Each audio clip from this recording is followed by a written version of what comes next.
Hello, this is John Jacobson. This is my final project for mobile design HCI-430. This is a quick overview of the domain problem.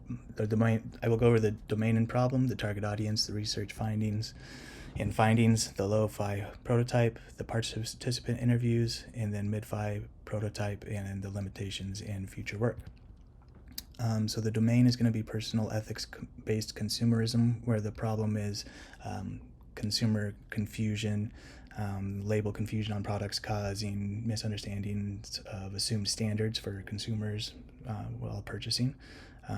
There's a lack of global industry mandation of standards on eco-labels or branding that can cause mistrust. Label reputation can be swayed one way or the other because of confusion with similar branded labels. And the solution is that consumers need a solution that can help them understand the impact of their purchases in the world. The target audience is primarily going to be consumers who want their purchases to correlate with their values. Secondary audience could potentially be businesses that want to sell to targeted demographics or expand their consumer base.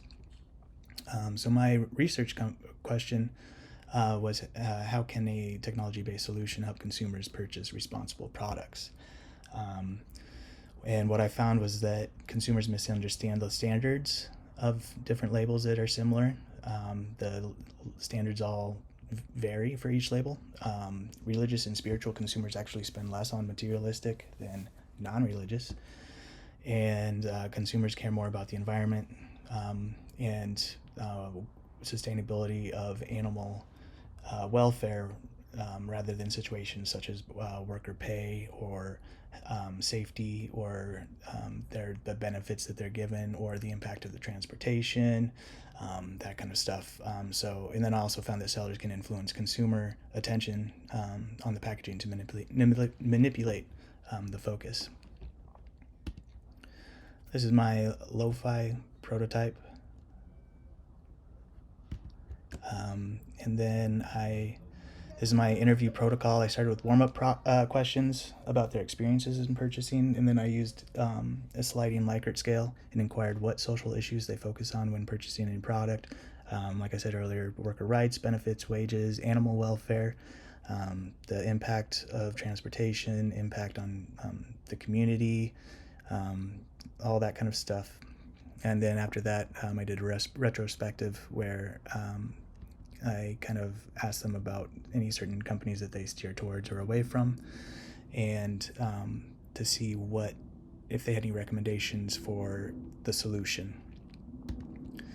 I was able to use 3 participants. I didn't use a CDM pool as originally wanting to because I wanted to interview a different demographic than just college students and master's students.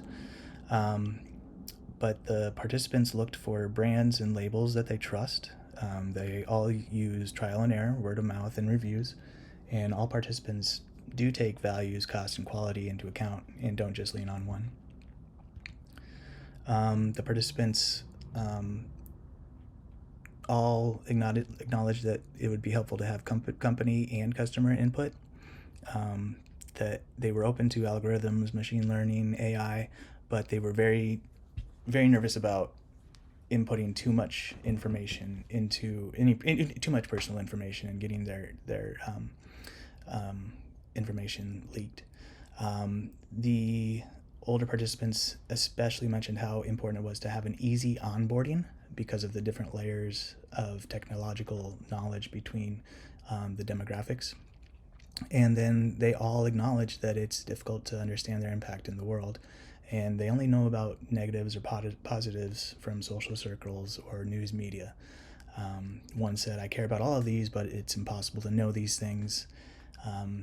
They said if they hear or read about something negative, then they do their best to steer clear of that company or that label. The other one said that she didn't realize that a sports drink was owned by a specific company. Is my prototype that I developed in Figma. It's a mid-fi prototype.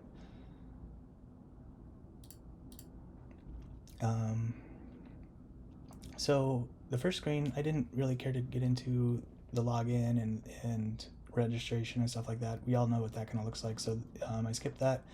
I went straight to kind of the welcome page of once you get in. It offers users to go ahead and right off the bat start clicking on things that they are interested in or want to purchase based off of. It offers the user an escape to go straight to the regular homepage. But we'll say that somebody is interested in fair trade. There's a sliding Likert scale from absolutely not, this is not important to me at all, or it's a must.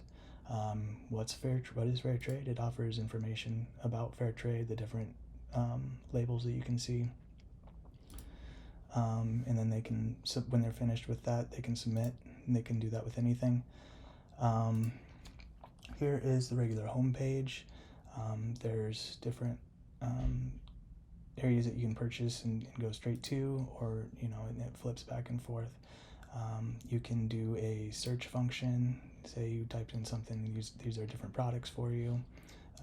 You can go to your profile and edit your information. You can go back to your values and edit the different values.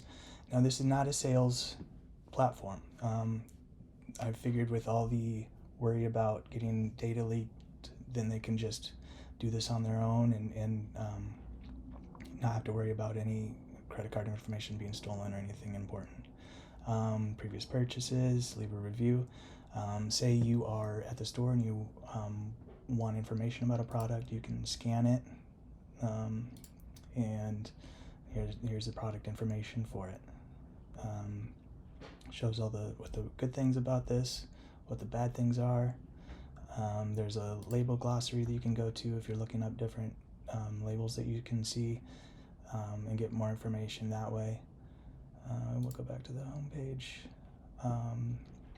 Here's going to be some sliding products that are kind of related to what you have searched for before.